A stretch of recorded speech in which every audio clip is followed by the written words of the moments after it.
Hello, everyone. My name is Hank Sadala, I'm Casey McBride. And Jamison Eads here. and we're here with another fun Sunday episode of Stir Crazy Shamans.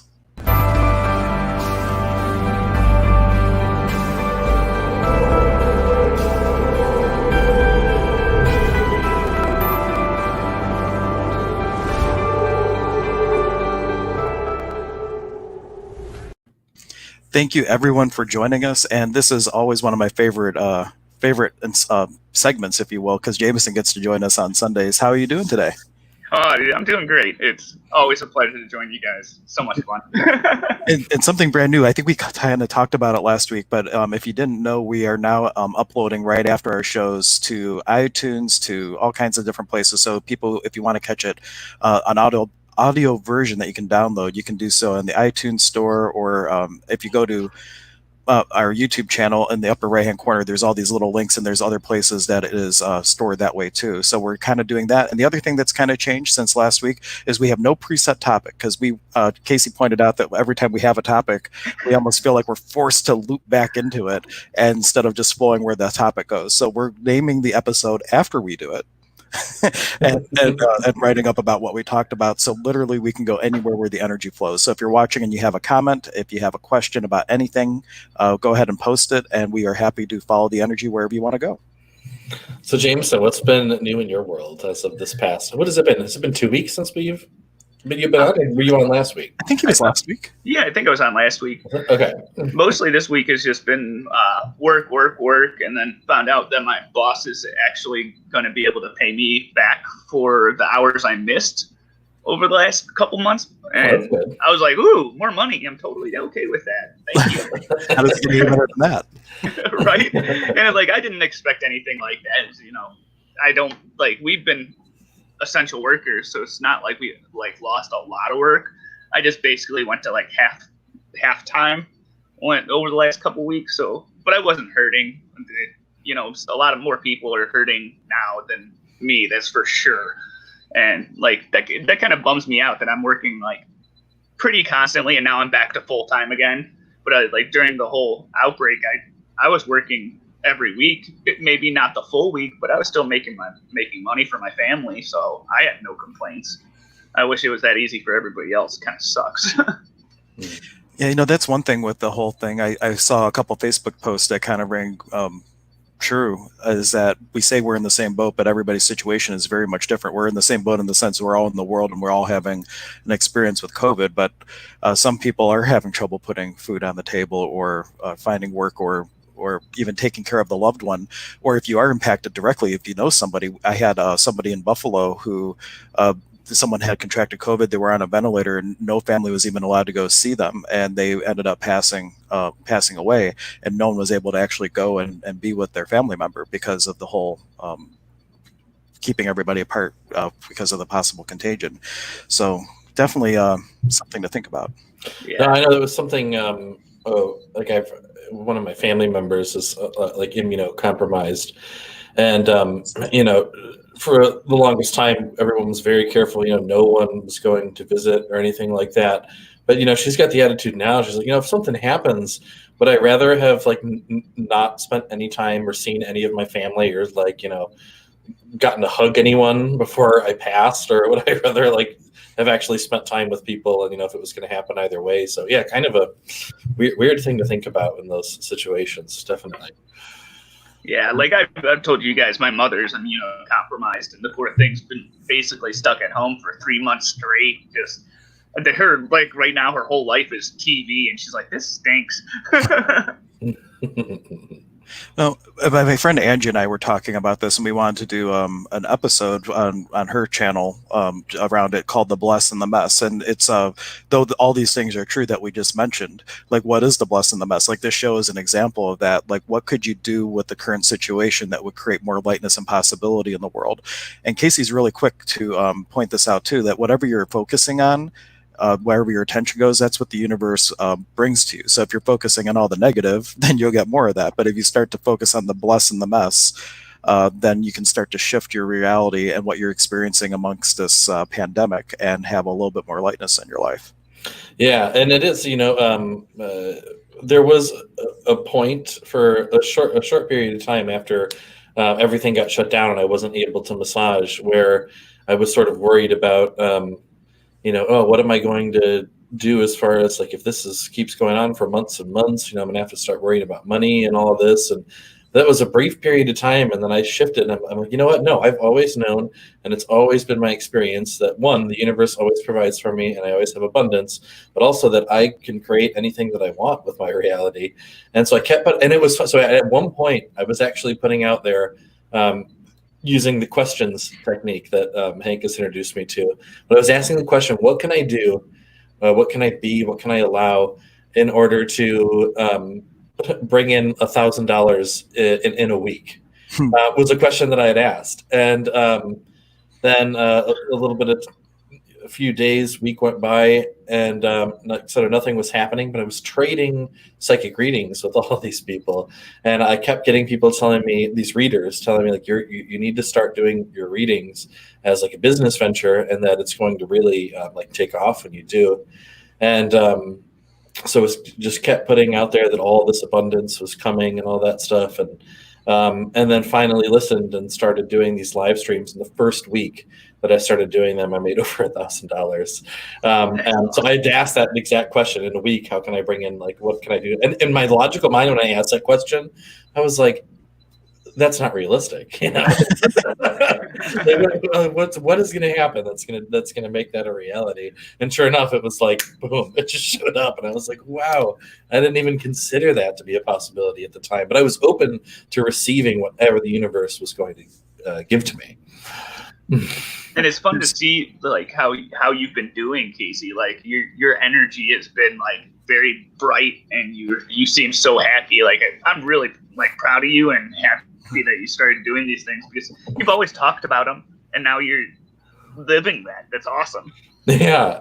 No, I had I'd never well, like with massage and energy healing, I was doing that for a living for a number of years. And but like the readings or something, I've always been communicating with my spirit guides, and even I was doing it for free. I was just having people over at my house and teaching people to communicate with their spirit guides and helping people learn how to shamanic journey and all kinds of other stuff.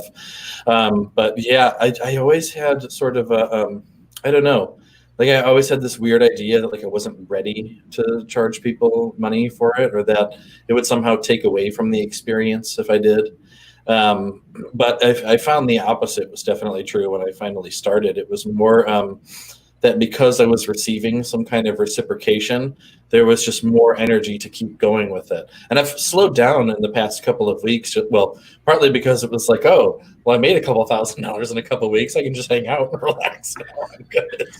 But then, but I feel like it's like I don't know, some people are like with this kind of work, they like to be go all the time, consistent. And then like I'm fine with having these kind of waves where like I haven't been advertising it for like 2 weeks, so it's kind of slowed down, and then we're building up, and like now I'll start doing that again, and then I'll get really busy, and eventually it'll be more constant. But I kind of like the ebb and flow of it. It's kind of nice to have some time to just hang out, relax, like spend time in the forest or just do nothing. And then other times when I'm just really busy and really in it, so it's kind of nice. One of the things that if you're like Casey and you're asking that question to the universe, and your brain is doing what his did, that says that's not realistic. I've given it on the show before. There is this it's called the set aside prayer, and it's giving thanks for the things that you have first. I give thanks for the air in my lungs, the food in my stomach, the shelter over my head, and the clothes on my back. And then you ask God, help me set aside, or source, whatever you want to use for your word, help me set aside everything I think I know about everything, about making money, about spirituality, about religion, healing, politics, that's a big one, so that I can have an open mind and experience the truth. And the truth is, you can actualize anything that you desire. And so that's a great way to start to shift the mind. And you say it as often as you need to, it several times throughout the day, because the ego definitely can have a very strong hold on wanting to hold you into the things that you already know, because it is terrified about future possibility, because it doesn't know the outcome. And its job is to keep you safe. And it knows what you've already done, so it wants you to repeat the things that you've done and not try stuff that's new. Yeah, and I found that one of the things that's made it hard for like myself, like I have so many things and so many goals I want to do, and I feel like use all of my energy for my job. I've been painting for 15 years. I get paid very well. I do enjoy my job, but like I feel like I almost don't have the energy to do other things that I would love to put my time and effort into. And now that I have a growing family, that's, you know, changed my priorities. And like I have a lot, like I come home and my wife's been watching the baby all day, so I'm like, no, I need to step up and, you know, help her. And like Casey's talking about doing his readings, like I've been wanting to work on my rune readings and tarot readings, and I just haven't had the time or energy to like even do anything, which is kind of my own fault. I need to set aside time for that specifically if I want it to grow. Right. And for me to, you know, find more energy for it. But man, does it stink when you have a day job that takes you away from your home for 12 hours a day.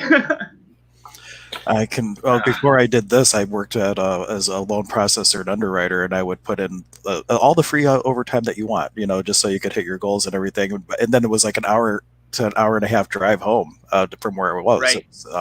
It was terrible. And then I was the only one who cheered when they were closing the site and they were announcing that everybody was getting laid off. I'm like, yes! And then my coworker just turns around and slugs me. And, but you know, I didn't have any point of view. I had told the universe, I'm out of here by December, regardless, whether they laid me off, whether I quit, whatever it takes, I'm done. And then it actualized in the best way possible, getting a severance package and everything. But yeah, awesome. It's a time sucker. So how do you make your living now? Like doing this, that's fantastic, man. Well, I transitioned. I started this work part-time way back. I think I started my company in 2008, I think roundabout. And I just had, I took my first Reiki classes. Someone gifted me a massage table, everything lined up. And I started seeing people out of my living room and when I lived in Lakewood. And then got an office because I brought one of my clients one time, probably was a criminal, and my wife didn't appreciate me bringing people to the house, so I ended up getting an office. That, and I kept my like crystals and stuff, so like I ran out of room at home, so I had to get an office to put them somewhere. And then that was actually in Euclid. And then once I was at the bank, I didn't have a lot of time, but I would see clients on the weekends and evenings. And then as soon as we got laid off, I went back to my desk. I was checking my phone, and I saw a post in the group that I had made, Cleveland Holistic Health and Healing, that someone had an office opening at Holistic Health Cleveland. And I was like, oh, wow. Like, so I just lost my job and there's an office here. And I ended up just transitioning into this work full time because of the severance package and everything. Then I put on that big event. So like Casey said, waves of income or whatnot. So I put on like one huge event in the fall that it does well, and then that helps with the rest of everything. That's fantastic. That's so much fun. Yeah, or workshops and things like that. Because you could have one workshop and have 20 people versus one-on-one clients and things of that nature in a web store. So I sell stuff. That's great. That's fantastic. So it sounds like such a blast to like. I can tell that you very much enjoy what you do for a living, and like it. How can I say it? Like improves your life instead of like, you know, putting all your energy into the bank or the job beforehand, which it was a way to make a living, but it wasn't helping complete you. You know what I mean? Right. Well, and I wouldn't trade it. You know, if you're in a place where, you know, it doesn't make sense with what your passion is, think of it like, well, what am I learning from this job that's going to help me somewhere else? Because all 10 years of experience in banking definitely paid off for me to know how to run finances and that type of thing. And now my part-time gig in the finance world, I only work like 4 to 8 hours a week. I cut my hours way back once the kids came home for homeschooling, but I was only working 16 hours a week before that. But I work at for self-directed IRAs. So I was like on the job training to figure out how I'm going to retire, you know, being able to invest in like real estate in a Roth IRA or things like that. It's so like wherever you are, like don't necessarily think that it's not feeding the soul. Because if you can find like, what am I learning here, or what connections am I creating here that are going to feed my passion for what I'm going to do. And I was still the healer at the bank. I was the first person who knew when anybody got pregnant because they wanted to buy ginger oil because it's good for nausea, for example. And they called me team healer. Like they would always come up to me, and I would do little mini readings while I was in between phone calls and stuff like that where people had issues. So it's like even then I was still being me. No matter where you are, what you're doing, the painter, anything else, you can still be you, be that reader healer, no matter where you are. Right. Yeah, and I know for me, like talking about like where you're at and that those skills translating over into your passions. Like I found myself in sales jobs, like a few jobs in a row before I started to get into massage therapy and energy healing full time. And uh, the first job was like cold calling, telemarketing, and Smile and dial. oh yeah, smile and dial.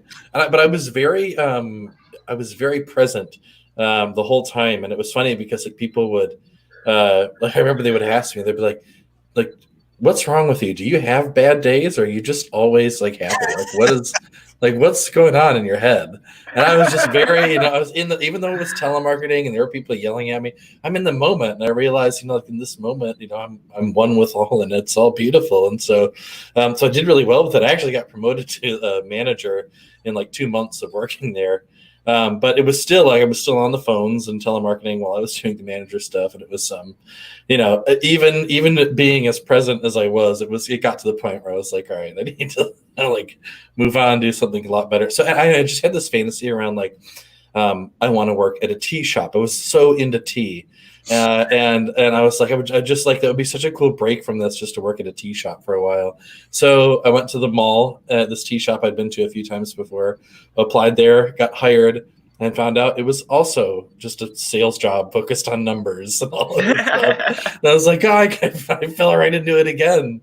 And then even when I was finally getting out of all this stuff and got into massage therapy, as I was going to school for massage therapy, I was like, you know what? I'll work at a massage place, like at the front desk while I'm doing massage. I'll learn the ins and outs of that. So got a job at one of the big massage chains, and it was another sales job selling the memberships. But you know what? All that experience in sales really helped me to hone the skills of like selling. And anything you need to do is you need to sell, even if it's like healing and massage.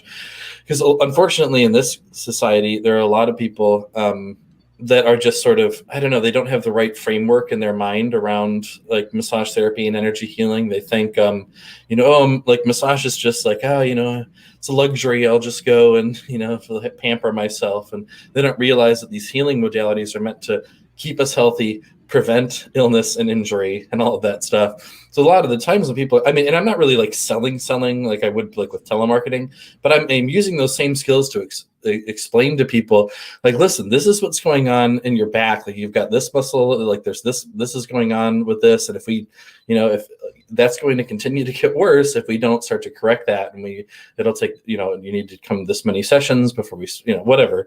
So, but like in explaining, using those communication skills that I learned in sales, like I could be massaging. Well, I don't know. I mean, really, it's your massage and your healing that really sells it.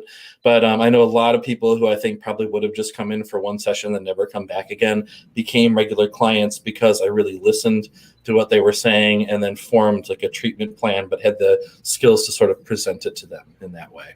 Right. So wherever you are, like whatever you're doing, you're developing valuable skills that you can apply towards whatever it is you're really passionate about. I fully agree with that. Yeah, because if you're a human being, then you can be that being, whatever you're doing. It doesn't matter. So, yeah. It's funny because like I look at the things I want to do in life, and like the skills that I've gained from being a painter is that like I consider myself a very good leader. Like, and the people I've been in a leadership role as a superintendent painter for like 10, 12 years now. Like I was literally like within a year of painting, the guy's like, you need to be running the crews, and then just never looked back. And I've always been like in charge, the boss, and doing my thing. And it's funny because like you were saying, Casey, like everybody's like, why are you always happy? Why are you always smiling? And it's just, I've always been a smiley guy, and just always, there's no reason not to be happy if you can be happy, Right. So yeah. I go in with a very positive attitude and keep that going all the time. Though my poor workers, they get scared to death when I'm angry because they just see it at all. They're like, there's something, he's going to kill somebody. I'm sure that doesn't happen too often, though. No, it's very rare. And usually there's a very good reason for my anger. And like, I don't just blow up. It's just I become very like forceful on what is wrong to the people that need to know. That's a really good distinction, because anger can be harnessed, and instead of there's skilled and unskilled applications to everything, and anger can be potency. It doesn't have to be aggressive and like threatening or anything like that. It could just be a potency that you can use to create change, and Right. and that it's a really clear distinction when you get that type of energy. Like, how are you doing it? Are you throwing something at someone? That's kind of like the anger, but potency could just be like, that energy of this is changing now. Right. Yep. Oh man, we had at one point we had a bunch of workers that had just gotten out of jail, and we had like 3 guys that What could go wrong? Not even a joke. Like, as soon as I met them, and like I've always been a person that can read people very well from the moment I meet them, and like I was just like, I do not trust that guy. Not even joking. Like, a couple weeks later, one of the girls that was working for me, she had really bad epilepsy, so she had to take epilepsy medicine to keep herself from having seizures. And one day she had like set her purse aside, and all of her medication just disappeared. I knew it, like within a split second of her telling me this, I know where it went and who had it. And I brought every single one of my guys into the room, and I'm like, all right, who's got it? Now you need to come forward now, or I'm going to be calling the police, because I know who did it. And they're all looking at me like, oh crap. And I'm like, yeah, I definitely know who did it. And don't be mistaken, I will have you arrested. But I'm going to be nice about this. I'm going to give you a chance to give this stuff back without anybody knowing. I'm not going to throw you under the bus. And like, this is my whole entire team in front of me. They all look like they're going to shit themselves. And I'm like, my boss is just sitting there like, you better listen to him. It's pretty funny when your boss is like, no, I'll let you do the talking. And yeah, sure enough, by the end of the day, her medication was back in her purse magically. And like the next day I let him go. And yeah, he knew, like, he was like, how did you know it was me? I'm like, it doesn't matter how I knew. I just knew. And you need to get things worked out in your life. And sadly, I can't have you around my people, because we need to have trust here. And if I can't trust you, it's not going to do any of us any good. Ironically, him and his 2 buddies ended up going back to jail like a week later. Oh, jeez. You can only help somebody so much, Well, and if you hadn't give that guy a chance, he might have been going back to jail that day. Right. Yeah, no joke. Or maybe that was his maybe just that one little kindness was the action he needed to really change his life around, because he didn't throw him under the bus. Right. You never know. Cool. And just mentioning, if anybody wants to make a comment, if you do it at the YouTube channel, we see that for sure. We actually had one person commenting. These are a little bit out of context, but thank you for joining us. I just wanted to put a comment up and just acknowledge your contribution. But she's been commenting as we've been going, but I was so caught up in the conversation, I forgot to bring up the comments as they were coming up. But just talking about the universe provides when asked, abundance to you all. Little laughing face when we were telling some of our stories. So thank you so much for your contribution and joining us. And if you like to make a comment or offer a contribution, go ahead and head over to YouTube to make a comment. We'll for sure see them there, or the Stir Crazy Shaman Facebook page. I love that story. That is just so much fun when you have the ability to be that aware, and then instead of getting angry about it, you just got potent. That's a great example of what we were just saying. And it's funny that like the intuition you get when you're like, it's really hard to explain, but I can always sense things in people. And like, I had another guy who, he was always like in a decent mood, and he came to work really upset one day, and he was like locking it inside of himself. And I'm like, I took him aside. I'm like, hey man, like, are you okay? Like, what's going on? And he's like, well, I got some issues with my life, and I can't go into details about him. His family member had something very bad happen to them that was, very not good.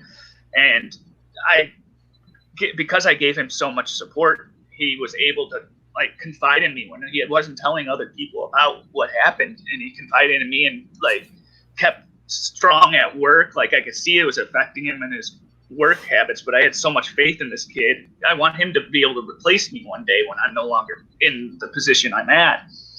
And all that support really, really helped him through that hard time. And he's doing great now. You know, things have passed. He was like really worried about what happened, and then child support for his family. And between my boss and I, we were able to help him get out of the hole with the child support. Awesome. And he's such a good kid, and like I hate to see someone hurting so much and not be able to help in some way. And sometimes just being there for someone that doesn't really need to talk about it, but just needs to let the universe know, hey, I'm upset, I'm hurt, and needs to find a way to let it out, you know. You know, that is a great, how we were talking, that no matter where you find yourself in the world with where you're working, like you can be who you are. Like, look at that amazing story. Like, you're doing way more than just painting because of how aware you're allowing yourself to be, and being vulnerable and willing to be present with people. That's what's facilitating this change. So no matter whether you're doing painting work or massage therapy or anything in this world, like, could you be your divine, infinite, true self and be present for people and be the catalyst for change no matter what you're doing? That would be, you know, what a gift to the world it would be. We do have a question here from Shar. Suggestions on how to work with difficult people without anger, without attitude, without shutting down emotionally.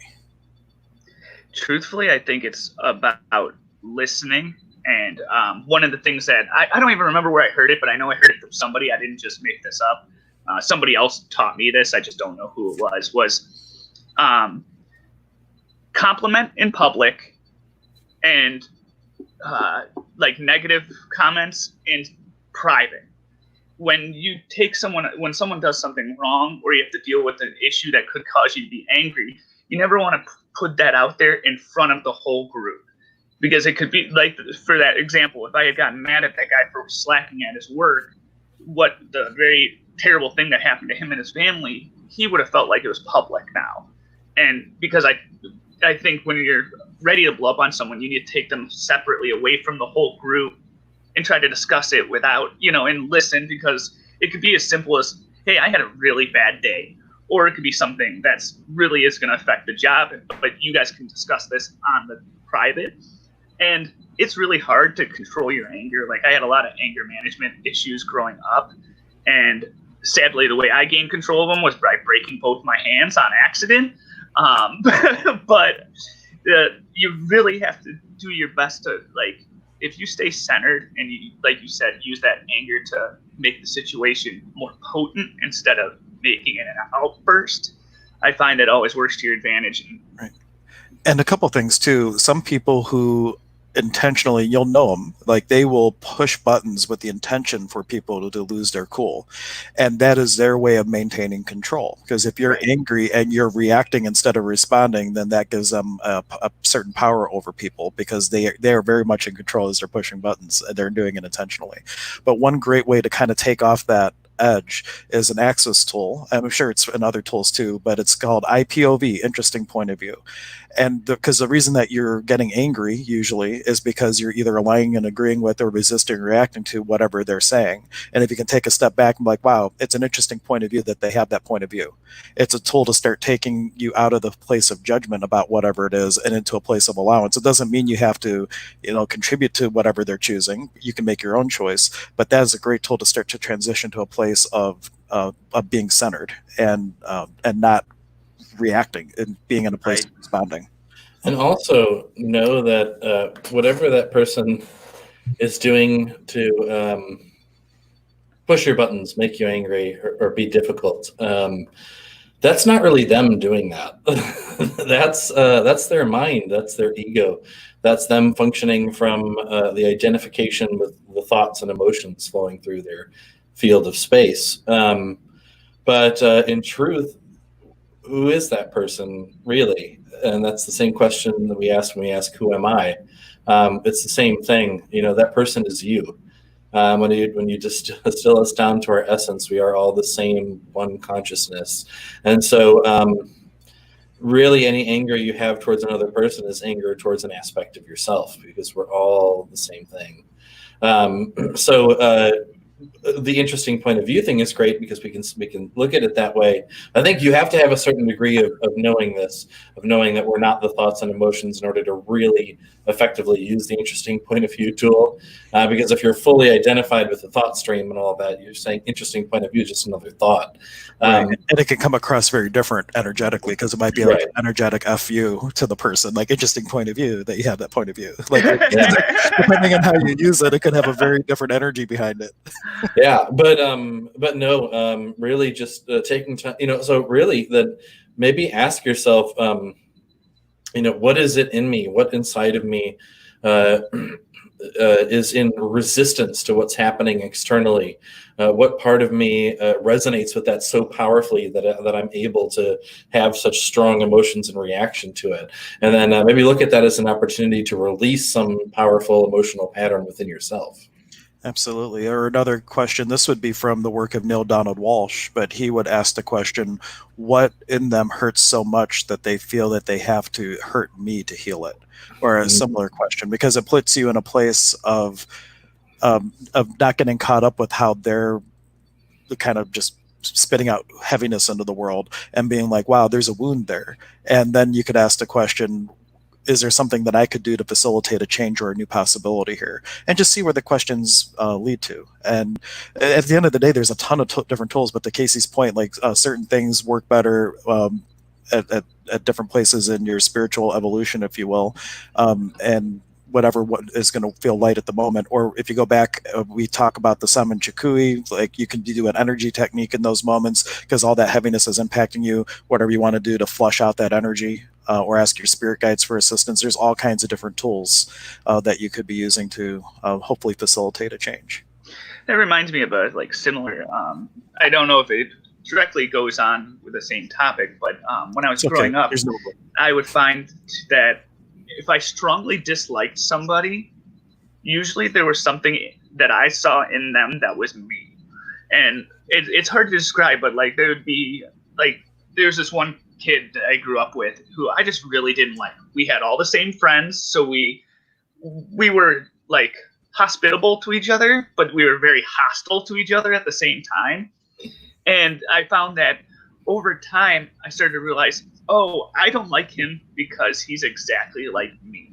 And now this facilitated some healing on my own part, because then I realized that I wasn't accepting all the things that I was and wasn't working on the things that I was doing because I didn't like those parts of me. And then I see them in this other person and I just dislike them. And when he wasn't a bad person, it was just that I realized the things that I do, I don't like. And I had to learn what those things were by seeing it in somebody else to heal that. And then that opened up a whole well of different things that I needed to do to heal my soul. And trust, I had lots of trust issues. And I realized that those trust issues came because I didn't trust myself. And once I started to trust myself and started to facilitate this healing, suddenly I was way lighter, way happier. I trusted myself, so I was able to trust somebody else. And then shortly after this healing and this ability to trust myself again, I met the love of my life and now have a family with her. And we have no doubt in our minds of distrust between each other because we trust our love, we trust ourselves, and it's such a beautiful thing. Sorry, and I know it's a little similar, but seeing myself and other people and realizing that I disliked them because I was doing the same thing was such an eye opener. Yeah, that definitely shows a certain level of awareness. Not a lot of people go their whole lives without being able to see from that high of a perspective, and so yeah, no, that's huge. And it is, the only reason we would ever really powerfully emotionally react to anything that another person does is because, like I said, there's some pattern within us somewhere that resonates really powerfully with that. Otherwise, it wouldn't affect us. If it was completely out of our stream of consciousness, completely out of our field, no matter what that person was doing, it would be okay. Well, that's the reason we're noticing it. Is right. Yeah. And in the Karo tradition, they explain it as say you have a wound from an energetic cellular memory wound from being bullied on the bus when you were 3, and you never really healed it. You got suppressed, and you never really processed that energy, right? That frequency, anything that matches that frequency, that's like unconscious permission in a way for it to come into your field. And the way Zane would explain it, who's one of my shamanic teachers, in case he's shamanic teachers, is like if your poppo, your auric field, is it has all these different colors, right? It's kind of like, because of that frequency, it's tinting the glass in one spot, and anything that matches that frequency just comes right through that shield. Kind of like if you're a Star Wars person, you know the frequency of the deflector shield.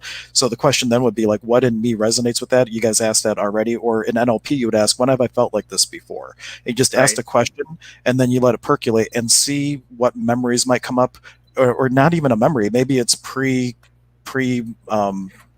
where you could function with words. What if it's like feeling of inadequacy or being a burden from when you were a baby and your parents had a fight about money because they don't know how to pay for things because of this baby, right? And like, what energetically did that do to that child, and how would that play out in your life when you're noticing certain things? So it might just be an energy that comes up that you gain an awareness of, and then consciously work with it, even without having to define the memories around it. Right. And it goes for like the negative and the positive. Like when you have those unconscious troubles, it's almost like it's magnetized to you, and it goes, like you said, it goes through that hole.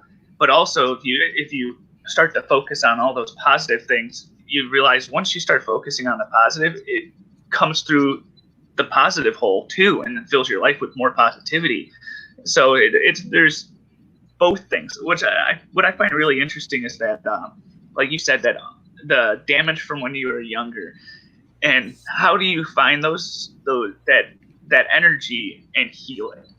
Like when you said that, it immediately brought me back to second grade, getting beat up on the bus. Oh, that's a real common one. Like the first time you ever got bullied, like when was that? And every time you see someone bullying someone, is that re-agitating that wound that you never stood up with? And one good way, if you want to passively work with this is throwing a little bit of astrology in, a little esoteric astrology. If you look up your astrology chart and you look at the moon, whenever you have a lunar return, you're getting a new aspect. Like moon represents emotions and like these fixed things in history from our past or whatnot. And so when you have your lunar return, you like one of those things gets re-agitated. So say it's the bully on the bus example, like we were talking about. Right. You might notice during this lunar return, your boss really bullying someone, and you don't know why it's bothering you so much. And then as it progresses around, you get to the first square, it's like something really blindsided. It's just like, oh my gosh, I'm just so angry, right?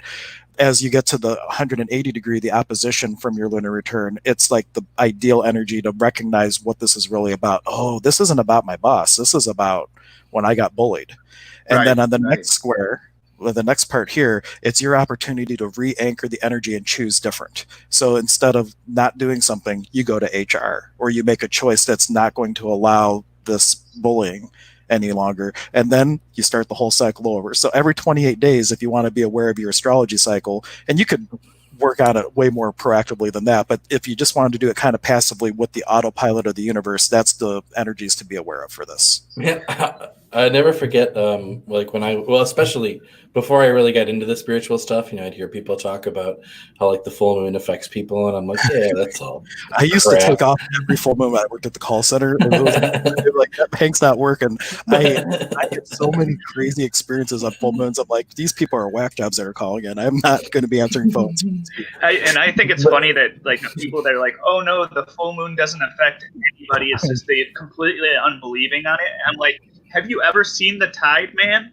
We're literally 70-some% water. And if you don't think the moon affects us, you're crazy. It definitely affects our whole entire world. Oh yeah, anyone, hospital, or a psych ward, or anything like that. It's or But no, but I do. Like I just recently, Hank helped me through it, but I had a little bit of a period where some like really intense energies and old patterns started to come up. And I always do this. Anytime something like that happens, I go to Google. I'm like, all right, Google, what's going on with the moon right now? Where are we at? And it's always either like right before the new moon or like right before the full moon.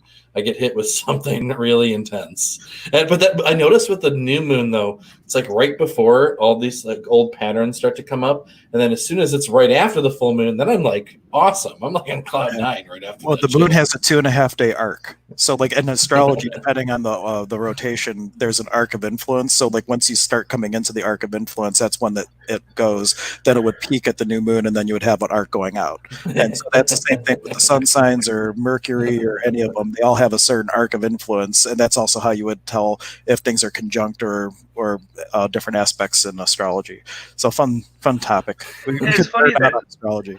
that ancient pagans, they believed that the moon, the full moon, was very, very magical. And then like right before you have now I'm not fully in my like moon knowledge here, but when the moon's not in the sky, it's black. That was like the end of magic. So if you wanted something to go negatively, you'd wait until the dark of the moon to try to have that happen. But all the time that the full moon was a good thing back in pagan days. And like just a little emoji help. I don't know where I was going with that. but I just the moon's been a major part of like all life forever. Yeah. No, totally lost my train of thought. No, but especially in the magical workings. I mean, like they do. I know even people that I don't know why this example is coming up, but this one guy who he teaches people how to do telekinesis, and he is like really, really skilled. He's like one of the most skilled people I've ever. And I was actually taking way back.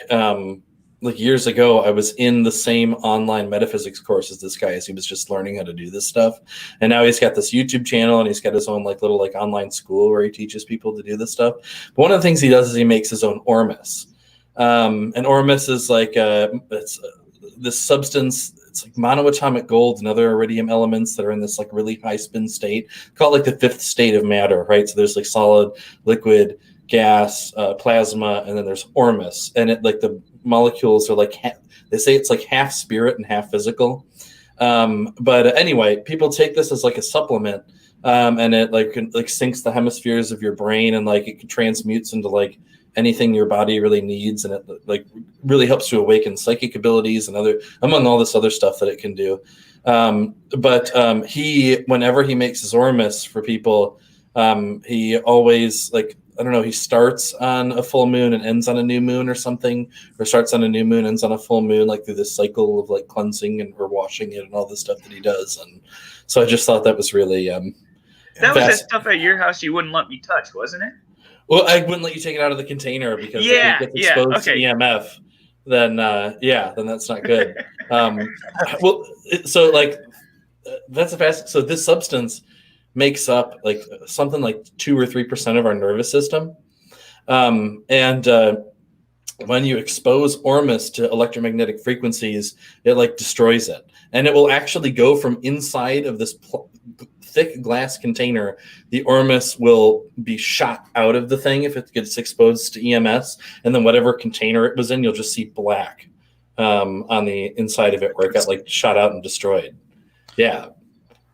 Yeah, I actually took a workshop on how to make that, but I was concerned with how the guy did it because we were using some chemicals, and I'm like, I don't know if that was one of them. Yeah, that's one of the chemicals used in the process to make. Is it? Oh, it didn't feel light at the time. Maybe with your direction, maybe it wouldn't be feeling. He was probably making mother's milk ormus. Was he making it with like Dead Sea salt? Is that what he was using? There was some salt involved, I believe. Yeah, so that's mother's milk ormus. That's one of the forms. But then there's another form of ormus that doesn't use any of that. You just take a gold bar and put it inside water, and you run a certain electrical current through it, and then that. You just need to buy a gold bar for like $2,000. So yeah. You know what's funny is I happen to have a gold bar.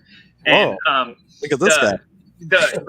What's interesting, Casey, is that the way you were describing like putting the gold bar in it and running an electrical charge through it is the same way people used to make colloidal silver and micro silver. Yes, it's colloidal gold.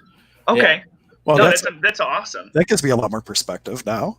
Well, let's hang out with Jamison and borrow his gold and make some ormus. I was actually just thinking about that. I'm like, man, we actually have the machine, like the we have the thing to put on the jar that electrically charges. Do you really? Yeah. My father-in-law just man. bought that, and we've been making our own colloidal silver for like the last like couple months. Oh my god! I just never even thought about using it to use gold. Colloidal gold. Oh, and colloidal gold is a whole other thing. So like in the Dead Sea salt, that's just one of the elements that's in there in small amounts is the gold.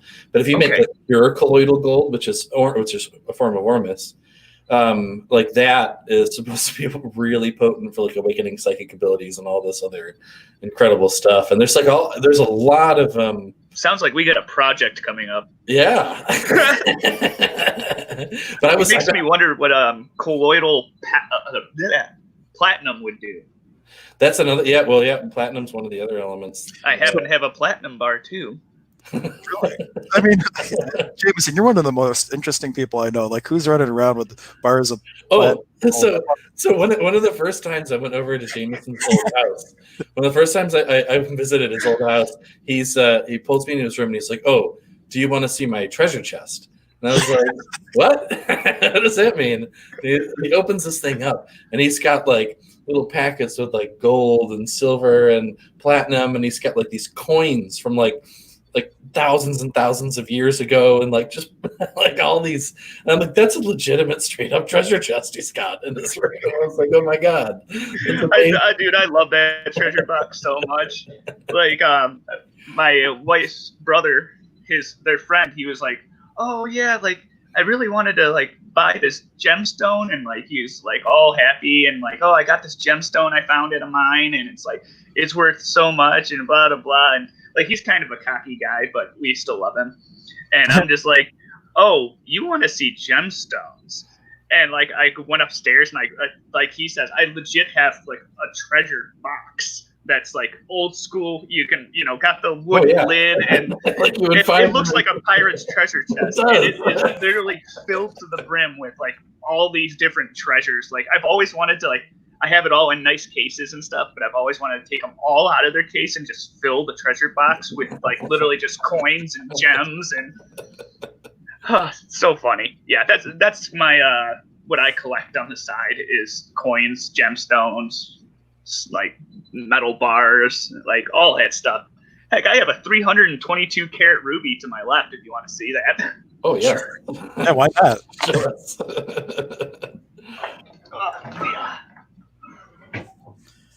And I thought I was cool for having a box of rocks. Hey, this is still very cool. So here is a 322 karat ruby. Or not, yeah, ruby. So yes. What is I don't know if I've ever held a ruby. What's the energy like coming off of that thing? How does it feel to you? To me, it feels very heavy. It's weird. Like, I think I have to cleanse it, because I haven't quite gotten like a real good energy from it. But I've also like had it on my altar to Odin for many, many months and haven't put it with. I have a special stone that I use to cleanse things, and I haven't really had it near that for a while. I actually need to find that stone that I do with that. But also it might be that I've been trying to sell this stone for months and probably put bad energy into it myself. Very cool. Well, thank you for sharing your little treasures with us. And in the future, you got to talk offline and set up a date to make some gold, colloidal gold. Yeah, seriously. No, I'm like definitely think we got a project that we can do. Yeah. No, that's oh yeah, I'd be very excited for that. I just hope it's big enough, because like he said, gold is not cheap.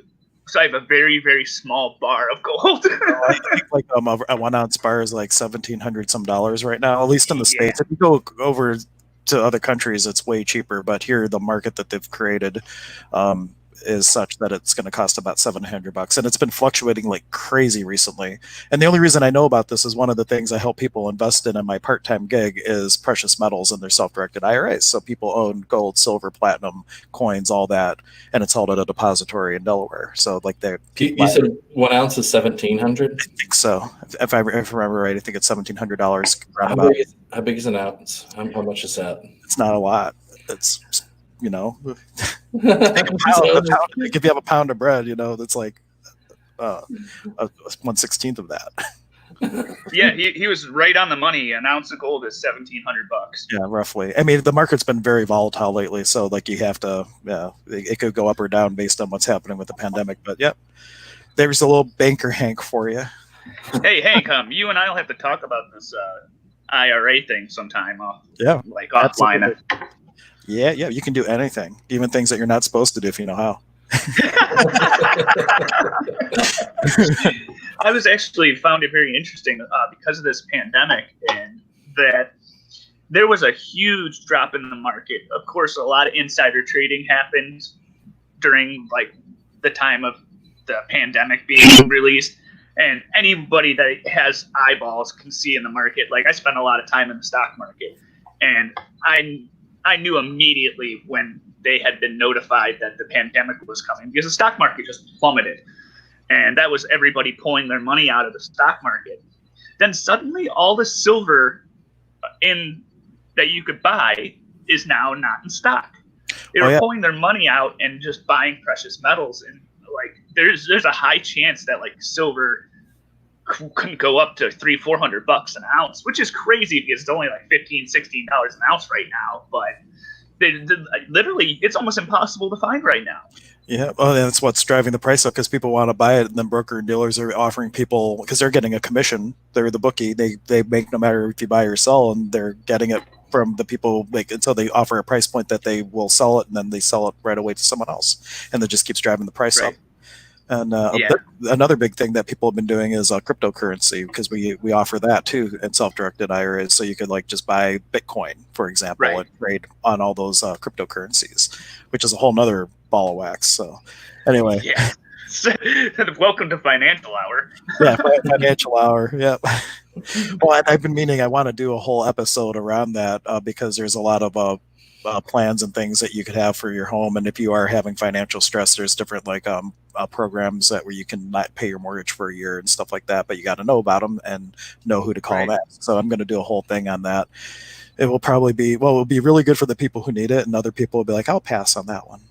It will be there if and when things change. Yeah, you let me know when you do that. I would definitely be interested in paying attention. Definitely. Got to research a couple things, but I'll probably do that sometime this upcoming week.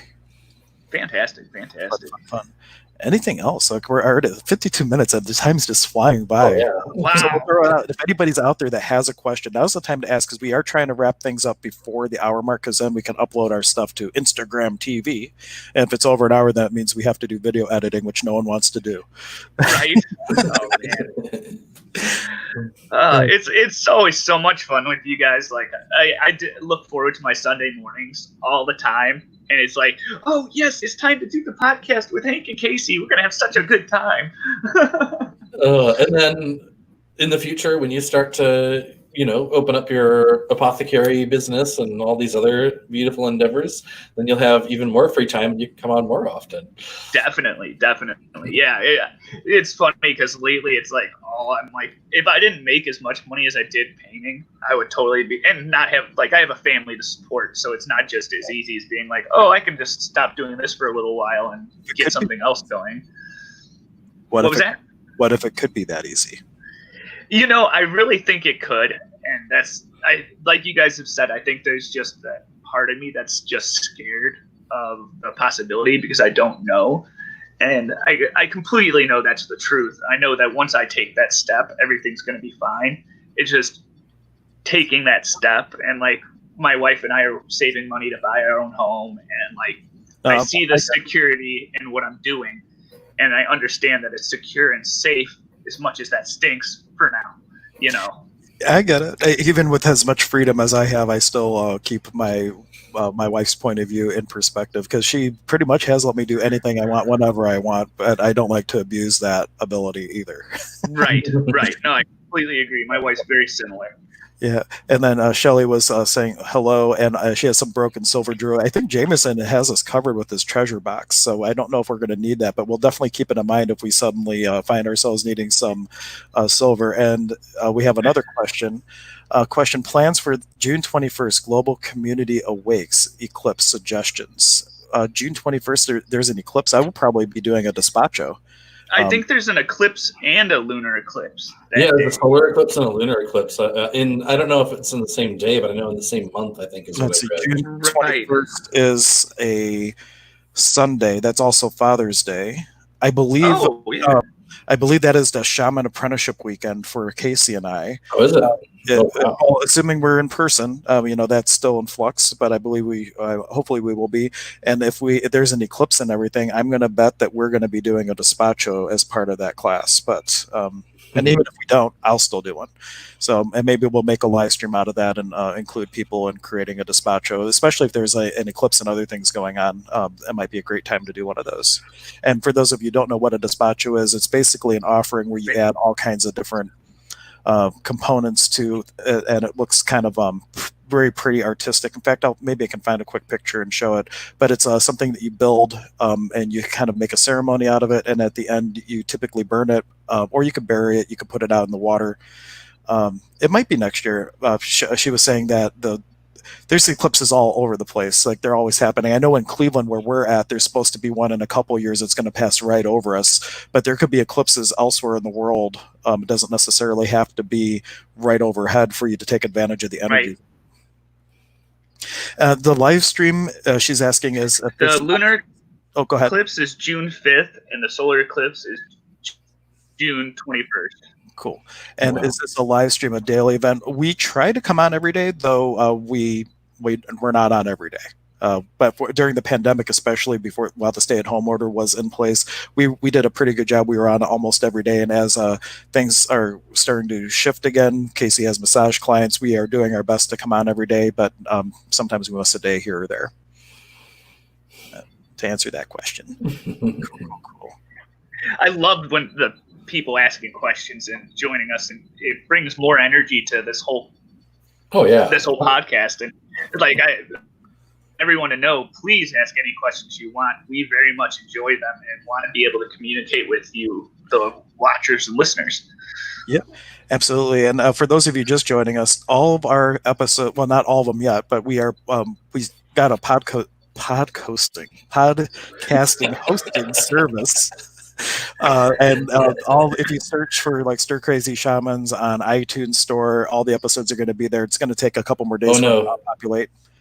What's up? Oh, you froze. I don't know if that was on my end or not. No, you're still. It might be on my end. I was just pretending that time. But anyhow, if you go to our YouTube channel in the upper right hand corner, there's all these little links for our Instagram, our Twitter, but there's also ones for the Apple iTunes store that will take you directly to our page where you can download a lot of them. I think I'm on episode 9 of uploading. I'll upload the new ones right away, but I think I'm on episode 9 of the back stock because I can only convert so much in a day because it takes forever to convert a video file to an MP3 file, then upload it.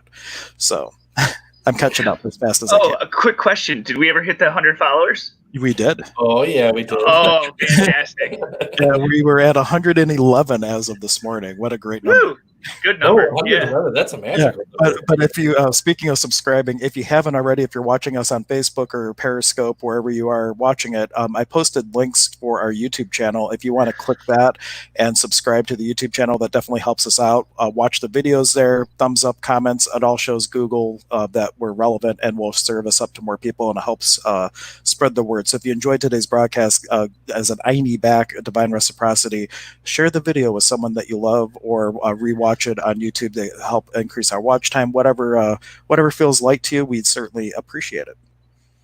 Yes, like, subscribe, share, all the good things. Yeah. In the description, there's also links to connect with Casey, to connect with myself, Casey's YouTube channel. If you look at the description of the video, all those links are there, and it's also on the description on the YouTube channel if you want to connect with any of us individually. Except for Jamison, I don't think he has a website yet.